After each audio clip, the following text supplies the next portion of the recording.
Hello friends, இன்னைக்கு நம்ம என்ன செய்ய போறோம்னா வெள்ளை சுண்டல்ல வடை தான் செய்ய போறோம். பாருங்க, நைட்டே ஊற வச்சு வேக வச்சு எடுத்தாச்சு. இப்போ இதை வந்து நம்ம நல்லா மசிச்சு எடுத்துக்கலாம். பாருங்க, இந்த அளவுக்கு நல்லா மசிச்சு எடுத்துக்கோங்க. இப்போ இது கூட நம்ம பெரிய வெங்காயம் பாருங்க, இந்த மாதிரி பொடி பொடியா கட் பண்ணி வச்சிருக்கோம். வெங்காயம் கொஞ்சம் நல்லா சேர்த்து எடுத்துக்கோங்க. கொத்தமல்லி தழை, ஒரு கொத்து கருவேப்பிலை, இது எல்லாமே இதோட சேர்த்துக்கலாம்.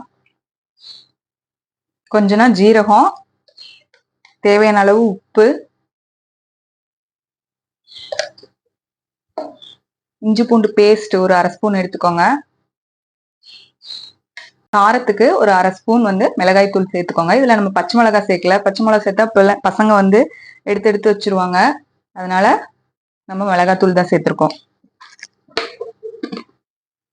இது கூட ஒரு 3 ஸ்பூன் அரிசி மாவு, ஒரு 2.5 ஸ்பூன் வந்து கடல மாவு, எல்லாம் இது கூட சேர்த்து நல்லா பிசைஞ்சு எடுத்துக்கலாம்.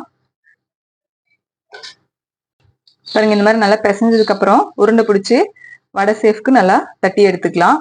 பற்ற வச்சு ஒரு பேன் வச்சு நம்ம தேவையான அளவுக்கு எண்ணெய் விட்டுக்கோங்க. எண்ணெய் நல்லா சூடேறட்டும். இப்ப நம்ம தட்டி வச்சிருக்க வடையை வந்து இதுல போட்டு பொரிச்சு எடுத்துக்கலாம் எண்ணெயில.